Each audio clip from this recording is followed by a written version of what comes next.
Today, I begin with a widely asked question. Where are you from? An answer would be a no-brainer.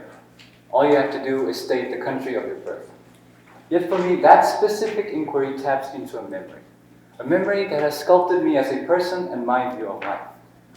A memory that was born 8,200 miles away from Korea, in a country on the opposite side of this peninsula. Home sweet home, South Africa.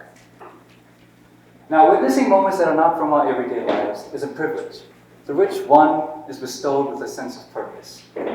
During my 8 years of stay in the beautiful country, I had the God-given grace to view the richness of the continent, from its lowest plains of the Kruger National Park savanna to the highest peak of the Kilimanjaro. Feeling the dynamic wildlife indigenous to the lands was a moment in which I lived and breathed the Lion King. The very experience of standing in the middle of Mother Nature's vastness made me humble enough to understand that not everything was about me, that I was just another small player in a bigger game. Nevertheless, not everything was a work of beauty. It had its beasts as well. I remember all too well the painful moments in which the discriminated were discriminating those based on their colors of skin. My elementary peers used to pull their eyes sideways and address me as yellow vermin. Black or white, it came from all sides.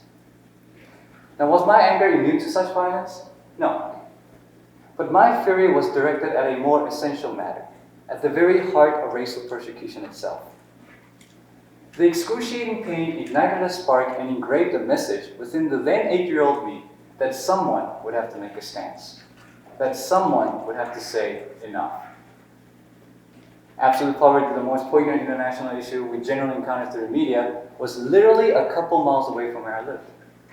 In a town called Olympian Hookbush, meaning the cradle of elephants, I had yet witnessed another scene of turmoil.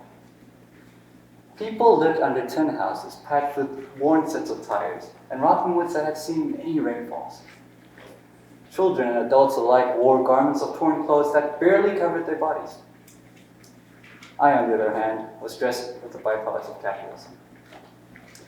Yet they didn't persecute or blame me for such extravagance, but rather embraced me warmly, like they would do so for their own kin. My parents brought them bottles of Coke and loaves of bread on which they survived weeks. One time they wished to repay our family's generosity through cooking one of their most prized possessions, chicken. I will forever cherish the delight, but more importantly, cherish the wealth of heart. The willingness to part with the critical means of survival just to repay a meager act of good. I vowed that day to make a stance. I vowed that day to say more for Africa. Enough and more. 2 words. 2 simple words that were enough to set ablaze the forges within a single soul devoid of any innate connections to the country. 2 words that have led me to an idea that was once considered an improbable dream. A United States of Africa.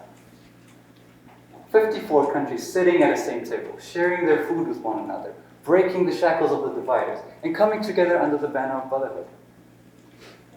Fate brought me into that distant land for a purpose. One, to realize the notion that we all share an overlooked responsibility, that we are our brother's keepers, that we are our sister's keepers, that we are parents to families, no matter their origins. A unified Africa. Perhaps a dream too grandiose for a single person. A dream that's a near impossibility. But as the saying goes, a forest is in an acorn. I chose to be the voice of the needy. I chose to carry the message for the betterment of not only those in progression, but also those in regression. It is a dream to one day echo the words of a wise man who once shouted union and coexistence, who dreamt of a unified America. It is to the corrupted masters I say today, there will be no liberal Africa or a conservative Africa. There will be the United States of Africa. There will be no black Africa or a white Africa. There will be the United States of Africa. Thank you.